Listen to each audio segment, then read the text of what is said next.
every 2 hours. Just like on your favorite cable sports channel, except GSMC Sports Network is absolutely free. Hello everyone and welcome back to the GSMC Fantasy Sports Podcast, brought to you as always by the GSMC Sports Network. Our next segment, kind of following that betting theme, we're going to be looking at some popular prop bets for tonight's game. Now, like I said before the break, these have been heavily impacted by the loss of A.J. Brown for the Philadelphia Eagles, but that just means the betting kind of market gets a little bit more interesting. So let's talk about a couple of nice bets coming up for tonight's game.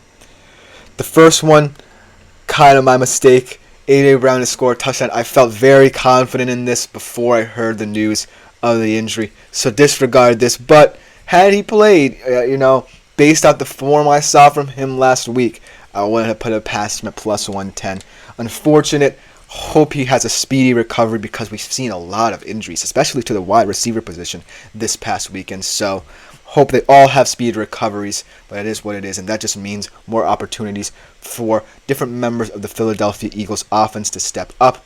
As Anthony Manzano says, question before you talk about prop bets with these constant short week injuries with players.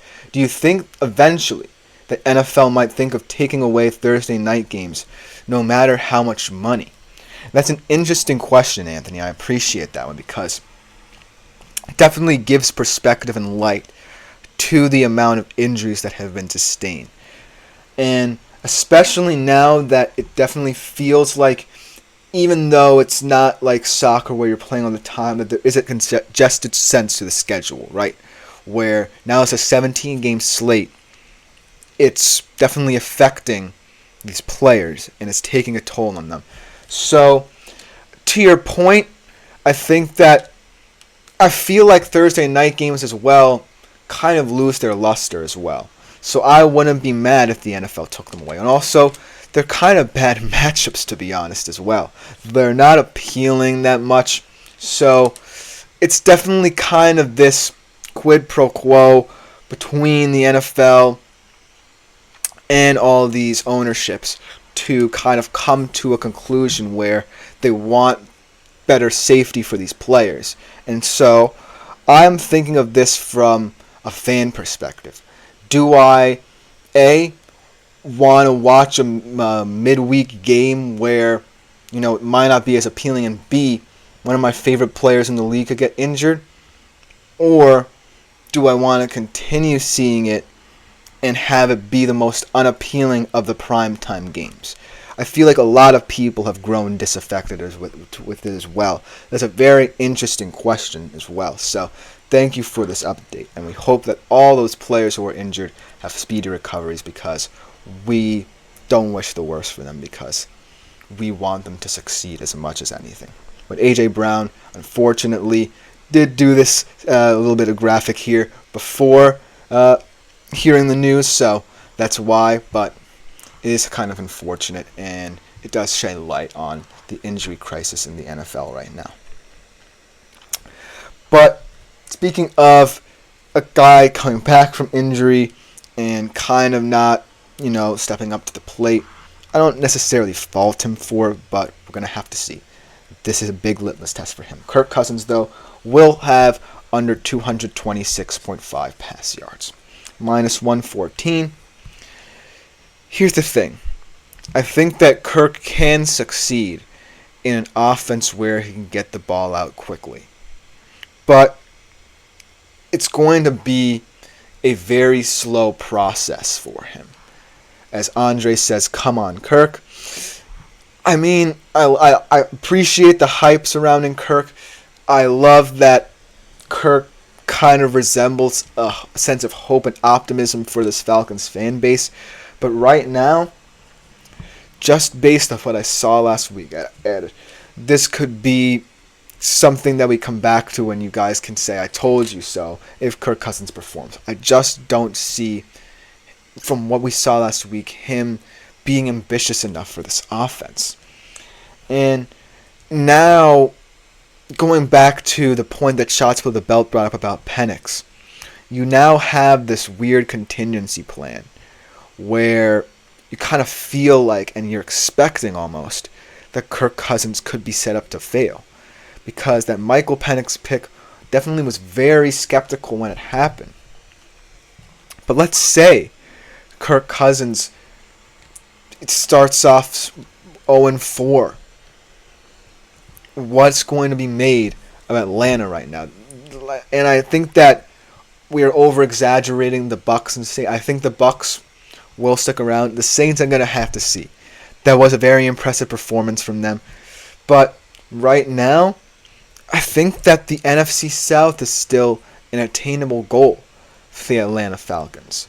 It just is a matter of breaking that barrier between the Kirk Cousins of the Achilles injury and the Kirk Cousins of the Atlanta Falcons. And so, right now, as much as I want to appreciate Kirk Cousins as a quarterback, tonight's game is going to underline some of his inefficiencies. And it's not going to be a pretty game for him. So, under 226.5 passing yards will be my pick for him. Because I don't want to start this segment off on a sad note. I don't like talking about guys in ways that don't necessarily undermine them, but aren't, about the bigger picture concerning their play. But Kirk Cousins just doesn't feel ready to assume the mantle of Falcons QB right now. And with the pressure and the different style of offense that Dak Robinson, the new OC, wants to employ, it doesn't feel like it's going to work for very long. But let's get to more hopeful prop bets for this week, because with the absence of A.J. Brown, more opportunities will be availed to the many weapons that Philadelphia has at its disposal. Starting off with Saquon Barkley, probably the most impressive player from Week 1. I'm just going to put it out there. Saquon really stepped up to the plate as someone who just makes this Philly offense more versatile. It looked like he took a lot of pressure off Jalen Hurts' shoulders. Hopefully this continues week by week, because he is going to be a big X factor. I feel like it's kind of going to come down to how they use him in certain situations.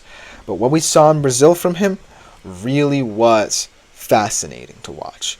It was vintage Saquon.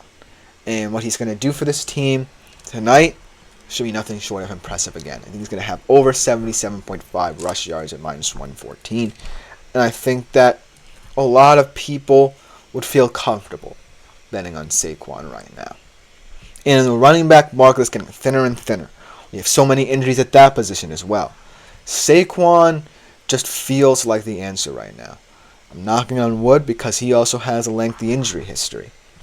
But right now, Saquon just feels like he's reinvigorating this team, the running back market, and really setting a stamp as someone to be reckoned with in the NFC. And games like this in prime time will be indicative of what Saquon can do. So this bet just seems like chalk at this point. I'm really high on Saquon after what I saw in this offense. And so I do feel like he is going to be one of, if not the best players in this game. But that being said, I will say he's going to have under 15.5 receiving yards. I think that Jalen, lost a big piece. So it seems weird to say that Saquon will be under, but I feel like Jalen Hurts is not going to worry as much about, the loss of A.J. Brown. I think he's going to be very comfortable in trying to get more pieces incorporated into the offense, show the depth. And Saquon could be an interesting contingency plan in terms of the receiving game, and an interesting security blanket as well. But I just have a lot of confidence in what the Eagles can do offensively. They don't necessarily have to rely on Saquon in the receiving game if they want. So it's going to come down to, what the Falcons' defense can do. If the Falcons' defense can keep them in the game, then maybe I'll be very wrong about Saquon in that regard.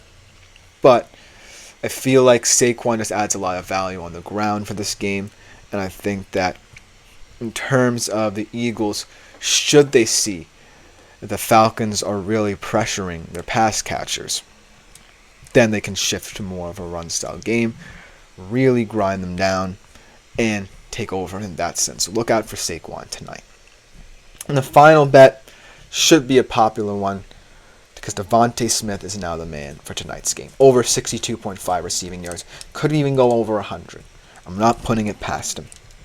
Now, I think that the best part of what Philly can do is that Devontae Smith can either play in the slot, which allows A.J. Brown to go vertical, or Devontae could just go vertical himself.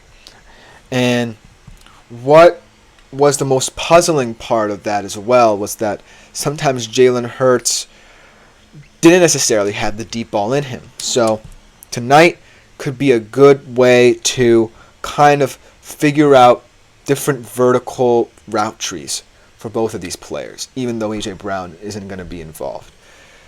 I want to see Devontae Smith be varied tonight, but I also want to see how they handle him going vertically, how many times he's going to go vertically. Because, like I said, the Falcons' secondary is definitely underrated. It's going to be something of interest to watch in this game because I think that they will be able to keep the Falcons in this one because of the fact that I think that their defensive game plan will be to pressure these pass catchers from Philly. But Devontae Smith could be someone to have a breakout day. Now, should Jalen Hurts kind of give the ball over to Saquon a little bit more, I could see a world in which Devontae Smith does not have a big day, but he's always going to be someone to split defensive minds. Kind of, you have to account for him wherever he aligns on the field. So look for Devontae Smith to impact the game in more ways than one. He can be someone who would be a decoy. He can help, vertically if they choose to do that. Or most importantly, he's just there as a matchup problem because he's starting to become more and more like a wide receiver one. He's up to A.J. Brown's level, I believe, in this offense. So it's going to come down to whether or not he can step up in his absence in terms of how much of this offense will go through him in the future. But let me know what you think in the comments because that will just about do it for this segment. Coming up next, we transition from the fantasy stars of college football from earlier to the fantasy stars of the NFL. A lot of storylines from this weekend to talk about. We'll be right back after this quick break.